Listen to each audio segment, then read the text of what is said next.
Bueno, pasame cuando quieras el tema ese de los nylon, que la verdad que soy medio lamentable, pero es una manera de ver la acumulación de nylon, de plástico, de botellas de plástico, que es otro tema. Quizás en otra oportunidad que tratemos este tema, recurramos a lo que pasa en el mar, en tantos lugares, la acumulación de basura que hay. Esa es otra de las cuestiones que la Unidad Popular plantea con seriedad, igual que los cultivos orgánicos. Nosotros estamos a favor de los cultivos orgánicos. Y esa es otra cuestión que nos caracteriza como un partido que realmente estamos en contra de todo este sistema que lo que le da ganancia es a las corporaciones que tienen que ver con la biotecnología, las corporaciones que tienen que ver con todo lo referido a que vienen desde la mafia del petróleo, con todos esos pesticidas, todo lo demás. Bueno, aquí también otra vez la Unidad Popular es un partido que seriamente creemos que se tiene que volver a la producción orgánica, se tiene que eliminar la bolsa de nylon, se tiene que eliminar el envase de plástico, que claro, solo le sirven los industriales. Que esto ya tiene una cuestión que nosotros somos responsables en muchas medidas, sí es real, pero esto a partir de un Estado, a partir de un gobierno, este tipo de cosas se tiene que eliminar, porque este tipo de polución, este tipo de contaminación es realmente contrario a lo que es preservar la naturaleza y va contra la humanidad en alguna medida. Esto trae problemas de todo tipo, inclusive a nivel de los mares, que otra vez lo vamos a mostrar. Esto está creando la muerte de los animales que confunden las pequeñas esporas de plástico con alimentos, y esto termina eliminando muchas especies. Es decir, esto es algo que también tenemos que eliminar, que trae problemas también a nivel de lo que se refiere a los desagües pluviales y todo lo demás, porque se rellena ahí. Y ya lo hemos dicho en otras oportunidades, y nos pareció pertinente hoy también que este tema aparezca, que se sepa que estas cosas también hay que cambiar. No solo hay que cambiar, que es una vergüenza que haya décadas que han pasado, que tantos trabajadores están en negro, y especialmente está toda la gente de la pesca artesanal, que como bien decía Romina Almanza recién, son 5.000 trabajadores o más a nivel de todo el país los pescadores artesanales. Entonces, estas son también de las cosas que hay que ir solucionando. Y esta polución del plástico es tremenda, y por ejemplo, el envase de plástico, que yo ando con uno de ellos acá, que tengo agua, cuando recibe cualquier luz, ni hablar el sol, sale un elemento químico que es tóxico, que es cancerígeno, que se llama bifenol, con B labial, con B larga. Recurre, vea en internet, ponga bifenol y lea las características que tiene. O estos son todos los problemas que nos traen esto, que solo le sirve a los industriales, porque después hacen un envase con 200 centímetros cúbicos y hacen su negocio, y estamos amontonando porquería continuamente. La bolsa de nylon es impresionante en poco tiempo lo que uno acumula. Ahora vamos a tratar rápidamente, porque vamos a tratar que sea corto, este espacio segundo, este segundo tema. Vamos a pasar a John Perkins, que era un sicario económico, es decir, que se encargaba de visitar los presidentes de los países más que nada, para ofrecerle, ponerle plata en los paraísos fiscales, en Suiza, a cambio de que se prestara a obedecer las directivas que le daban los países ricos, y fundamentalmente para favorecer a todas sus corporaciones, que no solo son las corporaciones estadounidenses. A la prueba está que acá fundamentalmente el gran capital finlandés, UPM por ejemplo, que sus dueños son dos bancos finlandeses. Bueno, estamos al servicio de esos dos bancos finlandeses, que son los capitalistas que están atrás de UPM, UPM 1, UPM 2, de estas pasteras, y el Uruguay se dedica a plantar eucaliptos para vender troncos. Porque ahora también han introducido esta mentira enorme de que somos el quinto país a nivel mundial exportador de pasta de celulosa. Pero Uruguay no exporta pasta de celulosa. La pasta de celulosa la exportan los capitales finlandeses fundamentalmente y otros capitales que están, por ejemplo, en Montes del Plata. Pasame el sicario económico de 0 segundos a 2:10.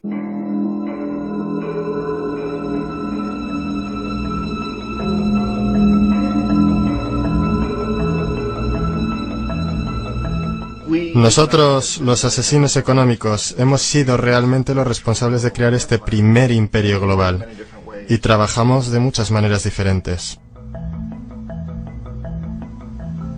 Pero quizás la más común es que identificamos a un país que tiene recursos que nuestras corporaciones codician, como petróleo. Entonces, concretamos un gran préstamo a ese país desde el Banco Mundial o una de sus organizaciones hermanas. Pero el dinero nunca va realmente al país. En cambio, va a nuestras grandes corporaciones para fabricar proyectos de infraestructura en ese país, plantas de energía, parques industriales, puertos, cosas que benefician a unas pocas personas ricas en ese país, además de nuestras corporaciones. Pero en realidad no ayuda a la mayoría de la gente para nada. Sin embargo, esa gente, el país entero queda soportando una deuda enorme. Es una deuda tan grande que no la pueden pagar. Y eso es parte del plan. No pueden pagarla. Y entonces en algún momento volvemos y les decimos, escuchen, nos deben un montón de dinero, no pueden pagar su deuda, así que véndanos su petróleo muy barato a nuestras compañías petroleras. Permítanos construir una base militar en su país. O envíen tropas en apoyo a las nuestras en algún lugar del mundo como Irak, o voten con nosotros en la próxima votación de las Naciones Unidas, hacer que privaticen sus compañías eléctricas y que privaticen su sistema de agua corriente y desagües, y se los vendan a corporaciones norteamericanas u otras corporaciones multinacionales.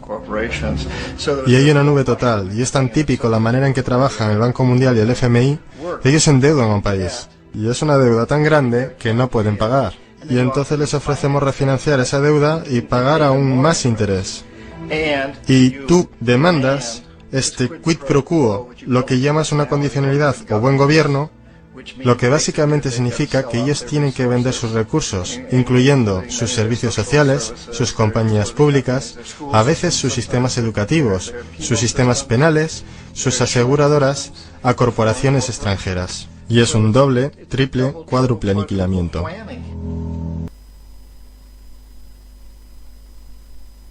Bueno, hoy solamente queremos establecer y remarcar estas cuestiones. Y acá también la Unidad Popular, y nosotros como integrantes del Partido Humanista, que es parte de la Unidad Popular, es un partido que está contra la existencia de una deuda externa porque el Uruguay tiene dinero. E inclusive el Uruguay está en condiciones de emitir en pesos uruguayos y mucha plata, porque cuando se está en condiciones de emitir, puedes emitir hasta el 4% del Producto Bruto Interno. Nuestro Producto Interno supera los 60.000 millones de dólares. Vamos a poner 60.000. 1% son 600 millones de dólares. 4% es poder emitir 2.400 millones de dólares.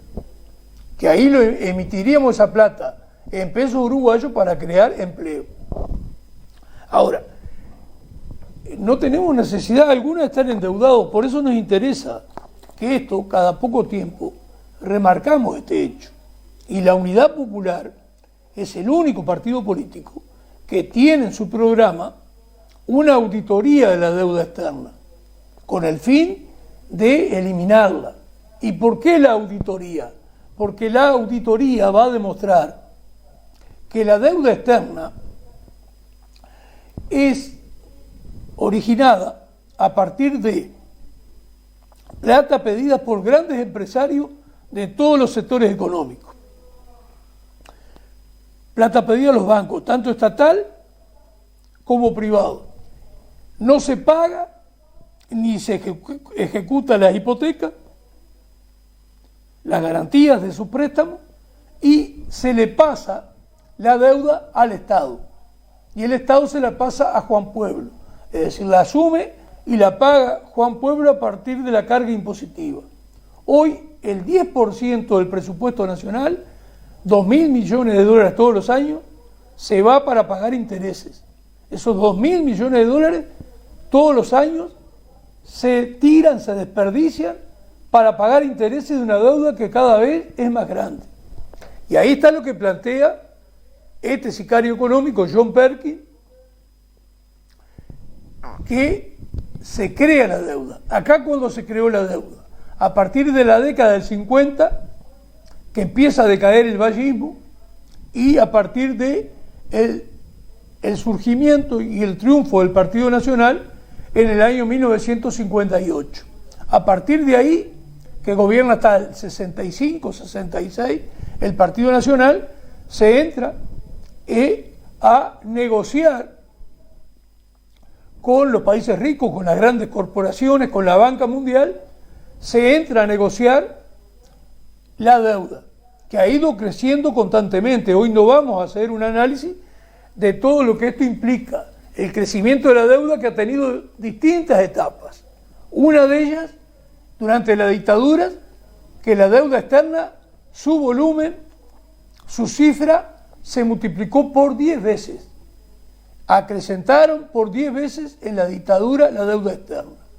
Y ahí, esto que dice John Perkins, referido a los gobernantes, que son los que reciben un pago, y eso va por atrás, y son fundamentalmente a veces los presidenciables. Lo otro que se sabe es que en aquella época, que por ejemplo, los frigoríficos eran nacionales, estamos hablando de la década del 60 fundamentalmente, ¿qué se establece? Se establece el corte Hilton y la cuota 483. ¿Qué son esas cuestiones? Uruguay más o menos está exportando unos 400.000 toneladas de carne vacuna. De 10.000 a 30.000 toneladas, es decir, de 10 millones de kilos a 30.000 millones de kilos, con la cuota Hilton y con la cuota 483, logran precios extraordinarios. En lugar de vender esa cantidad de carne vacuna a un promedio de $4, la venden a 11 y a 17 dólares por kilo. Si ponemos la cifra intermedia, es decir, que vendan 20.000 toneladas, es decir, 20 millones de kilos de la cuota Hilton y la cuota 483, significa una diferencia de 7 dólares por kilo. Por 20 millones de dólares en aquella etapa, con otros valores, con otros precios en aquella etapa, los frigoríficos que eran de capitales uruguayos, que allí había grandes terratenientes, grandes latifundistas, es decir, gente dueña de enormes extensiones de tierra y que eran parte del paquete accionario de aquellos frigoríficos nacionales, bueno, tenían una ganancia extra equivalente a 140 millones de dólares por año. ¿Debido a qué? A que comprometían el país con una deuda externa, con una deuda pública totalmente innecesaria. Totalmente innecesaria. Eso sigue vigente hasta en otros días. Ha tenido un desarrollo enorme, tan es así que este gobierno, que acusaba con razón al Frente Amplio, que se endeudaba de forma extraordinaria, realmente criminal, estos en poco tiempo superaron al Frente Amplio por año en el endeudamiento externo. Han llegado a 14.000 millones de dólares en 3 años y pico. ¿Se dan cuenta? Esas cifras no tienen ninguna realidad, no tienen nada que ver con la realidad. ¿Qué quiero decir? Quiero decir que esos 14.000 millones de dólares nunca los recibimos. Sí recibimos el compromiso de pagar. Y estos son los gobernantes que tenemos. Ahora, nosotros a veces hemos puesto calificativos medio fuertes, que creo que se lo merecen. Pero ¿qué pasa? También somos nosotros una opción política. Entonces, hay que tener cuidado con el enchastre que se está dando a la política, porque eso es lo que está ambientando es la posibilidad futura de tendencias políticas autoritarias, fascistas, es decir, que arrasan con la libertad. Para eso, ¿qué empiezan a hacer? A desprestigiar la política. ¿Hay razones? ¿Está desprestigiada la política? Sin duda ninguna. Hasta lo que recién conversamos con esta persona. ¿Cómo no va a estar desprestigiada la política por una cantidad de gente que de futuro después no tiene una jubilación? Que se ve obligado por la necesidad de trabajar en negro. No hay duda ninguna, hay un enorme desprestigio de la política. Pero todas las políticas no tienen que ser iguales.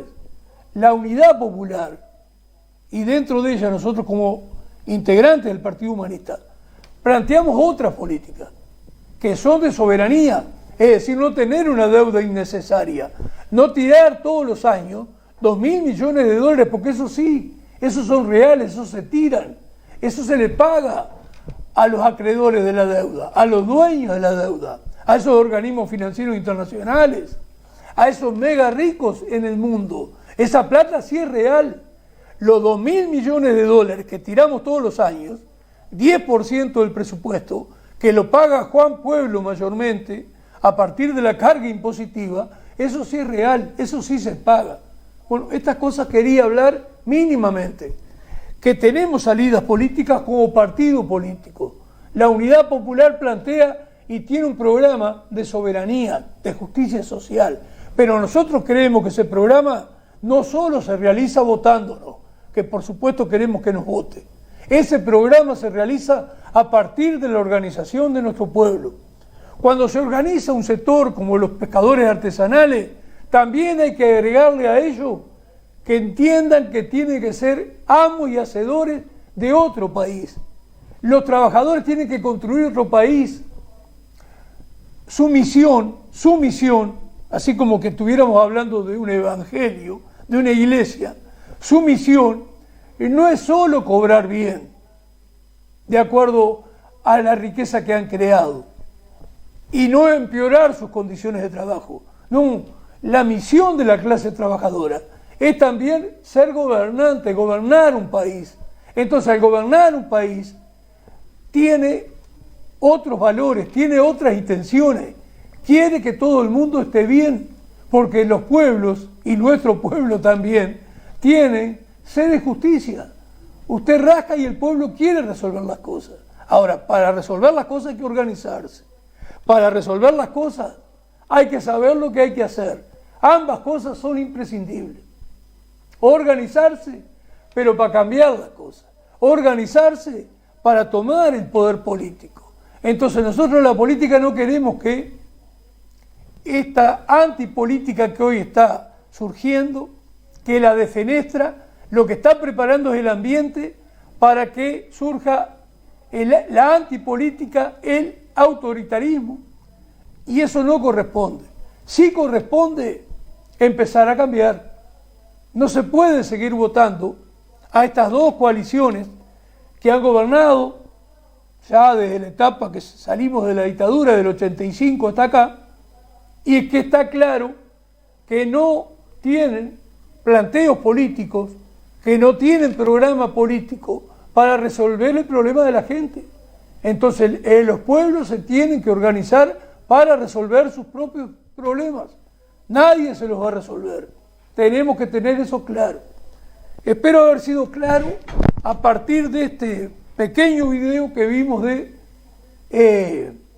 John Perkins, el sicario económico. Porque vale la pena que sepamos que estas cosas existen. Los sicarios económicos. Ya hoy funcionan con aceite, ya está aceitado todo el mecanismo. Ya los gobernantes aceptan todas estas cosas.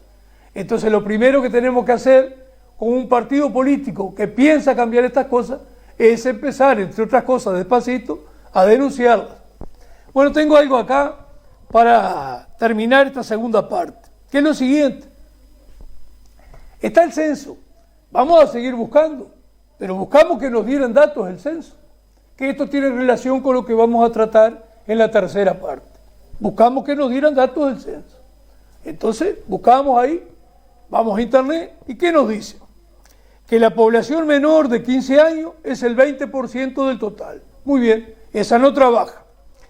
Que la comprendida entre 15 y 24 años es el 15%. Y de 18 a 6, que de 18 entraría a trabajar, son 6 años. Por lo tanto, le corresponde un 5%. Después dice, la comprendida entre 25 y 50 años es el 40%. Es el 40%. se da cuenta que entre 25 y 40 años la población realmente activa, en plenitud de la actividad y el rendimiento del trabajo, es el 40% de nuestra población. Y de 55 a 64 años es el 10%. Ahora,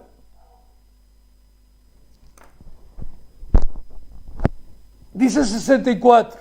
Nosotros levantamos que de los 60 los trabajadores se pueden jubilar. Antes de esta última ley de mayo del 23, el trabajador se podía jubilar a partir de los 60 años con 30 de trabajo, que es lo que queremos que se vuelva a instaurar con lo que vamos a hablar en la tercera parte. Ahora, el promedio jubilatorio, aunque hay gente que se jubila a los 40 y pico de años, el promedio jubilatorio es 63,7, casi 64 años. Entonces, tenemos un 55% de la población que es económicamente activa. Entonces después tenemos 20 que nos había dado quien está comprendido entre 0 y 15 años. Quiere decir que un 80% de la población, la suma del 55 más, esa población, digamos, está en condiciones de ser población activa, lo cual quiere decir que es una minoría la población que supera los 65 años. Puede hasta mentira que un poco más estamos llenos de viejos, y no es así, no es así, no es así. Entonces estas son las cosas que también tenemos que saber para saber que podemos reclamar que la población pueda jubilarse a partir de los 60 años. Después vamos a explicar cómo el sistema estatal, a su vez, multiplica ese aporte del 15% del trabajador. Y vamos a explicar, lo poco que nos dé el tiempo en la tercera parte, vamos a explicar cómo es viable buenos ingresos jubilatorios. Bueno, Homero, haríamos la segunda propaganda.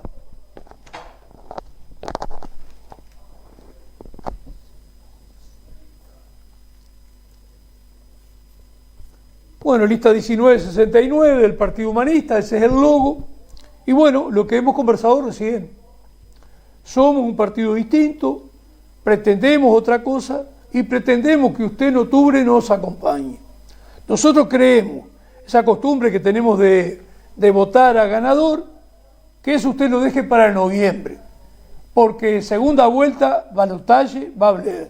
Ahí, en noviembre, usted vote al que considere el menos malo, que otro día, con más tiempo, vamos a decir que nosotros consideramos que para noviembre hay un partido, hay una de las coaliciones, que tiene un contenido que ha tendido hasta ahora a contemplar a la población. Tema que vamos a desarrollar en la tercera parte, donde hay un partido dentro de esa coalición que acompaña el plebiscito de la seguridad social. Pero ese partido, al acompañarla, en alguna medida sin querer, con muy buena intención, y por eso es que no hay que votarlos en octubre, porque en última instancia hay sectores dentro de esa coalición que coinciden con nosotros. Pero ¿qué problema hay? Si usted los vota en octubre, ocurre que les da una mayoría quizás, que después no precisen de nadie. Y eso puede ser contraproducente cuando empiezan a crecer fuerzas como la Unidad Popular, que realmente tiene un programa que ayuda a los cambios, que ayuda a que los cambios se produzcan. Entonces es necesario que esa fuerza que hoy es minoritaria crezca, porque nuestro pueblo está viendo cosas. Y en este año que va a transcurrir ahora, van a ocurrir muchas cosas. Después iremos hablando de esas cosas, como inclusive este surgimiento dentro de los pescadores artesanales, de empezar a reclamar por sus derechos. Esto es algo bastante inusitado en esta etapa y sin embargo se está dando.